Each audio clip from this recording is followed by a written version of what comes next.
Afternoon, everybody. My name is Weston Kieschnick, and there's literally only one thing that you need to know about me before we get started, and that is this. I love teaching. Like it's a problem. I love teaching so much. I was a high school teacher for 15 years. I love teaching so much. I write books on teaching. I host a podcast on teaching. I love teaching so much. I also married a teacher, which means my two children, Everett and Charlotte, will inevitably grow up to be resentful. Like, be honest. Be honest. I love teaching so much, but for as much as I love teaching, I think it's important for you to understand that I also love technology.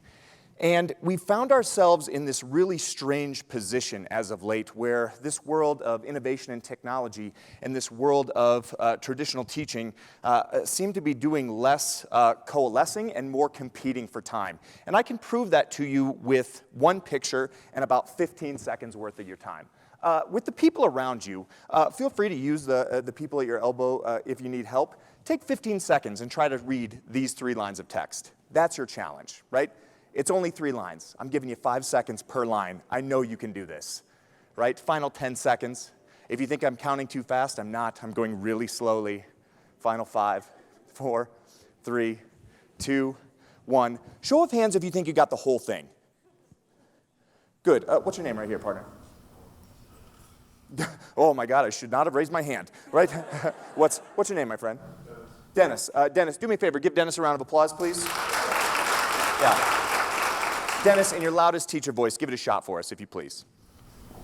We're fighting the rebels with only one hand where we should be striking with both. And what I talk about is that that's a chain that hard. Hey, give Dennis a round of applause. Nicely done. Nicely done. Dennis, excellent job. You're like 80 to 85% right. I'll tell you that's a lot more right than a lot of the people in this room. First of all, let me give you some context about what you're looking at. I apologize. You can take the history teacher out of the classroom, but you can't take the history teacher out of the guy. What you are looking at right now is a handwritten note from Frederick Douglass to then president at the time, Abraham Lincoln. In this note, Frederick Douglass is imploring Abraham Lincoln to allow black soldiers to fight in the Union Army and turn the tide of the American Civil War. This is an amazing piece of history, yes or yes? Yes, that's the right answer. And so here's what it says. It says, we are fighting the rebels with only one hand when we should be striking with both. Unchain that black hand. Frederick Douglass, December 11th, 1861. And I'll tell you what, like technology is amazing. For the first time in the history of humanity, we carry around all of the knowledge of the human experience with us around in our pockets. And I'll tell you what, as a high school teacher, I would get super excited because I could access primary source content like this at the click of a button. And I would get super excited. I would show it to kids. They would get decidedly less excited for a number of reasons. But what's the number one reason I could show this to kids right now and they wouldn't get excited about it? That's right, they can't read it. And why can't they read it? Yes, it's written in some sort of strange hieroglyphics they don't understand. Right? Quick poll.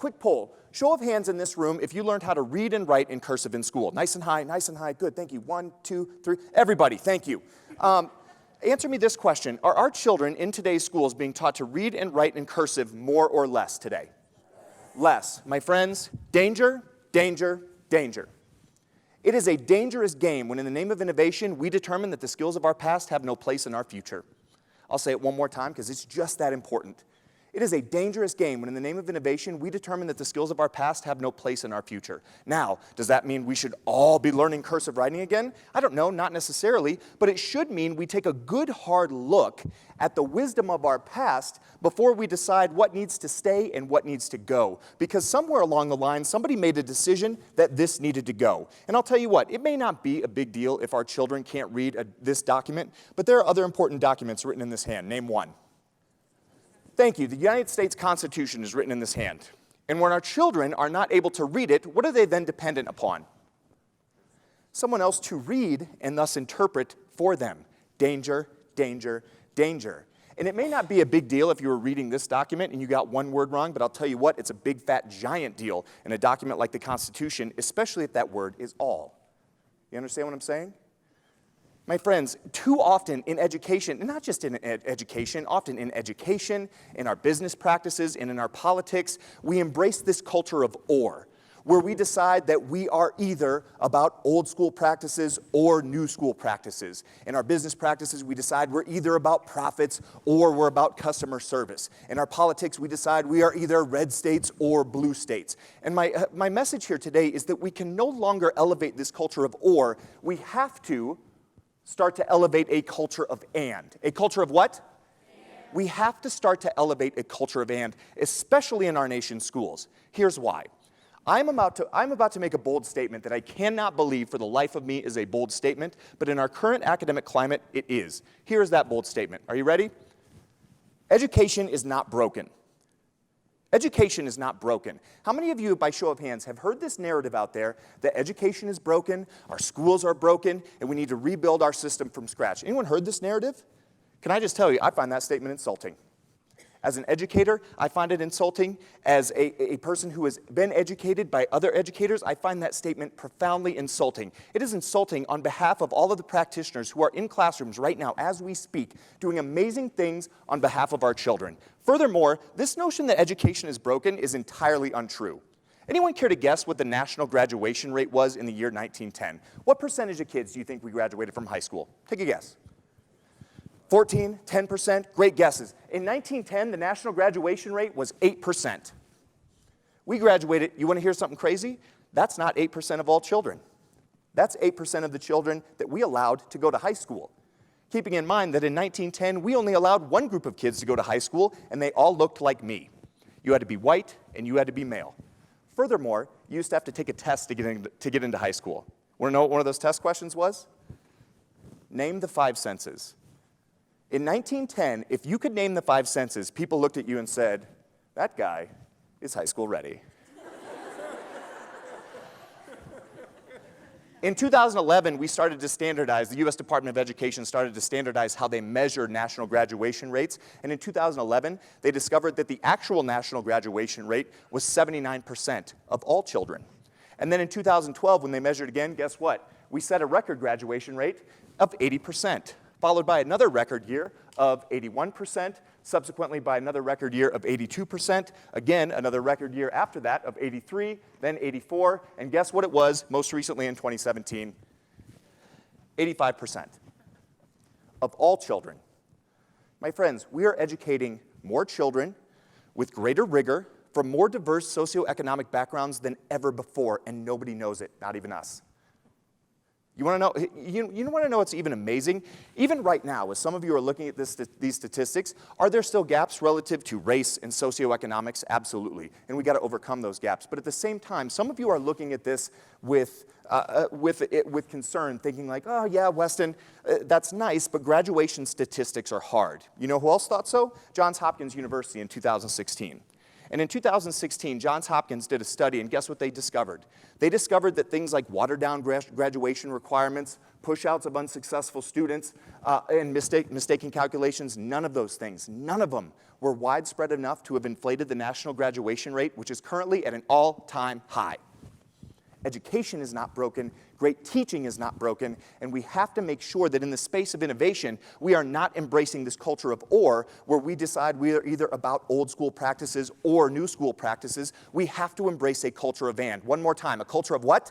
And. Let me talk about the culture of and real quickly. Do me a favor, free up your hands, hold up both of your fists, just like this. And on your right hand, stick out your thumb, and on your left hand, stick out your pinky. Some of us struggling already. Keep in mind that for the longest time in education, we were traveling this direction, this direction, this direction. And then with the arrival of technology, we've asked our teachers to switch. Try it now. My favorite are those of you who are looking back at me like this, like, I got it. So, some of you just discovered you are that person, right? Let's try it again. Let's try it again. One more time. Right hand thumb, left hand pinky. Again, for the longest time in education, we've been traveling this direction, this direction, this direction. I see you, sir. Hey, I'll wait for you, right? For the longest time, we've been traveling this direction, this direction, this direction. And with the arrival of technology, we've asked our teachers to switch. Try it now. Oh, I'm not going to point this person out, but one of you just went like this. Drop your hands. My point is, it's difficult.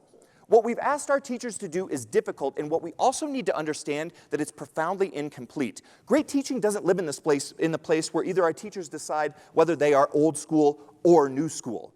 Great teaching lives in the place where our teachers can transition back and forth at will between old, new, old, new, old, new. Right? No, do not be impressed. I've practiced that more times than I care to admit. Right? It's about embracing a culture of and. One more time. A culture of what? It's about embracing a culture of and. Let me get off this soapbox for a moment, and let's take a walk down memory lane. How many of you remember this item right here? Anyone? I'll tell you what. I remember when the phone was a thing that like hung on a wall or sat on a table? I will tell you, if you had a 0 in your number, I might not call you. You guys remember the day this got the long cord on it? I was like, girl, I'm going to go talk to you in my room. Hold on just a second. Right? You get that big knot in the bottom, you have to kick it out with your foot. Before I show this next picture, anyone in this room under the age of 30? Good. What's your name right here? Justine, don't worry. I'm going to guide you through this process, okay? Stick with me. Show of hands, how many of you remember this item right here? Hey, keep your hand raised if you were ever the remote for this item. Right? Justine, televisions didn't used to come with remotes. They came with children. And I remember a day really clearly when your parents would ask you, hey, switch the channel, and you'd go up, click, click, click. You find what you wanted? You want to go around the horn again? Click, click, click. And then your job wasn't done, was it?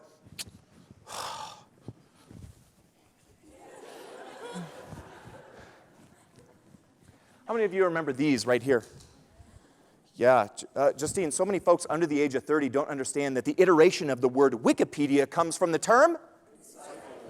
See how excited they were to tell you that? Right?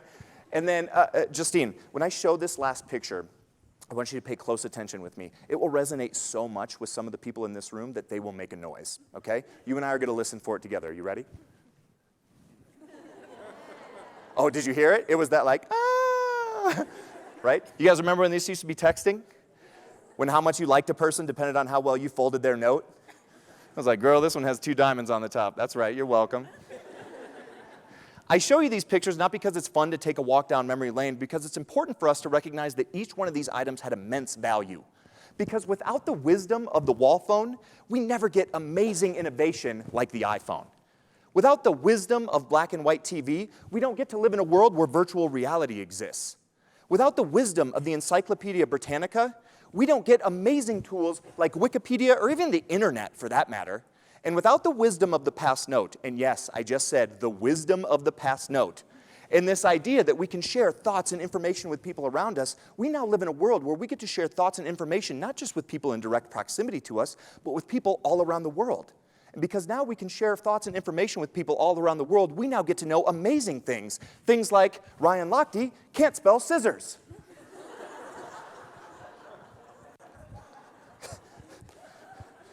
One thing here, more than one thing. One thing I'm going to talk about. First thing, he calls it rocks.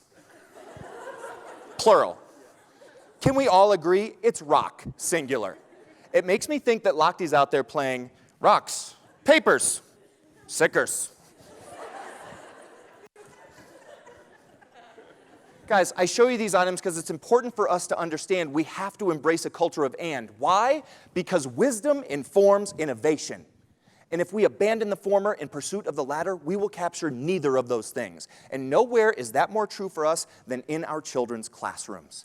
We have to make sure that the wisdom of our past comes with us as we innovate for the future. Not so that innovation can replace that wisdom, but so that we can use innovation to prop up wisdom to make it more effective and efficient than it's ever been before. Nod your head if you're understanding what I'm saying. Right? Now, the question for us is, where does this culture of or find its origin? And the answer is really simple. The culture of or finds its origin right here. The culture of or finds its origin in excitement. Why? Because excitement can and has led us to poor decision making.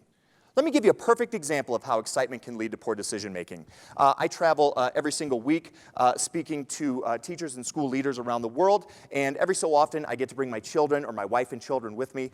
Not long ago I was doing a evening keynote in Pasadena, California. Decided to bring my wife with me because we had the whole day free. And so that morning we get up and we go to have brunch in this beautiful restaurant in Pasadena, California. And as we're sitting there having brunch in a very, very small restaurant, I'm sitting there talking to my wife. There's kind of people walking in and out the door. Her back is facing the door so she can't see as people are coming in and going. And as we're sitting there talking, in the door of this restaurant walks Denzel Washington. Now, I travel every single week. It is not uncommon for me to see famous people. And 99.9% of the time, I could not care less. But can we all just admit for a moment that Denzel is a pretty good celebrity sighting? Thank you. Thank you.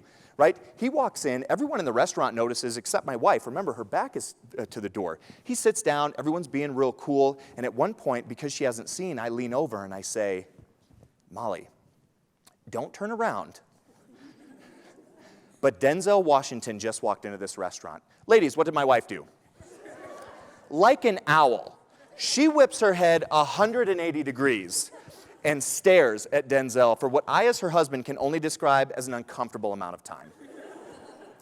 She stares at Denzel so long, and when she finally turns her head back around to face me, here's something you should know about my wife. My wife is half Puerto Rican, half Irish.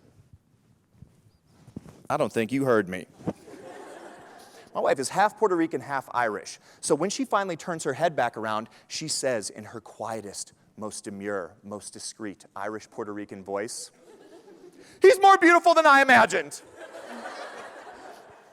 She says it at that volume in a room much smaller than this. And when she does, everyone in that room turns and looks at me. They are all sort of waiting for my response. And let's be clear, they also know that she is also not talking about me. Right? Everyone's turned and waiting for my response. And when I say everyone, I mean everyone. Over my wife's shoulder, Denzel Washington is looking me dead in my eye. And so the only thing I can think to do is I lock eyes with Denzel, and I gave him one of these. And when I did that, he smiled at me, and I will admit to you fully, when Denzel smiled at me, I thought to myself, damn, this dude is super handsome. We go on about eating our breakfast. I'm trying to re-engage my wife in conversation. She's finding all kinds of excuses to do like stretching. And at one point, Denzel stands up and he walks right past our table. And when he does, my wife watches him walk all the way into the bathroom. And when the door closes behind him, she turns around, looks at me and says, "You should go in there." I said, "That's not a good look. That's the opposite of what I should do." She said, "No, go in there and talk to him. What if you become friends?" I said, "My love, when in our history together have I ever walked into a bathroom, returned to the table with another person, and said, 'Meet my new friend'?" Spoiler alert, that has happened 0 times ever in my life, right? My point is, excitement can lead to poor decision making. Right? And I'll tell you what, my wife is a brilliant woman, right? The best educator in my house is my wife. It is not me. I might not even be in second place, right? My wife is a brilliant woman. She taught in East Los Angeles. She is absolutely hardcore. She is as brilliant as she is beautiful. But I'll tell you what, in that moment of excitement, all of that brilliance, gone, right? All of her just general knowledge about what is socially acceptable, gone. Why? Because excitement can lead us to poor decision making, and that's what happens. What happens in our business practices. We get excited about money. In our politics, we get excited about candidates. And in our schools, we get excited about all of the new things that we can use to teach children. Because it's an exciting time to be a teacher right now. I'll tell you what, we can use amazing tools like Flipgrid or like Gimkit or Deck Toys. Some of you are just like, I don't know what any of these are, and that's okay. Your teachers do, or at least I hope they do, because they allow us to do amazing things with children we could never do before. Tools like Padlet, or tools like Nearpod, or tools like Edpuzzle. Our teachers will get their eyes on these tools and be like, oh my gosh, this is incredible. I can create video content. I can embed formative assessments in ways that I never could before. Isn't this amazing? Or they'll get their eyes on tools like Mentimeter, or on tools like Poplet, or on tools like Kahoot, and they'll be like, oh my gosh, I never knew in a million years that I could bring an entire class to complete silence simply by uttering the phrase, guys, if you behave, at the end of the lesson, we'll do a Kahoot. Right? Did you hear all the children in this room just laugh? Because they've heard that many times, right? There's lots to get excited about in the field of education right now, but I'll tell you what, excitement can lead to poor decision making, because here's what's happening in our classrooms. Teachers will get their eyes on Kahoot, or on Poplet, or on Nearpod for the first time, or on Flipgrid, and they'll be like, oh, Flipgrid is awesome. What am I going to do with Flipgrid tomorrow? Bam, right there, kids lose. That phrase right there is responsible for the death of more great teaching and learning than any other since the dawn of the one-room schoolhouse. The what am I going to do with insert tech tool here tomorrow? Because in that moment, what becomes the focus in that classroom? Technology, right? And every skill that we hope to cultivate in kids, gone, right? Every sort of like a relationship that we hope to build with kids takes a backseat to technology. And my message today is that we can no longer be about embracing this culture of or, we have to embrace a culture of and. And in order to embrace a culture of and, we have to adopt new mindsets about things that are old and things that are new. And we can't be so quick to throw away the old in favor of exclusively the new. And in this endeavor, I'll leave you with this. In our homes, in our schools, we all have to come to an agreement. And that agreement is this: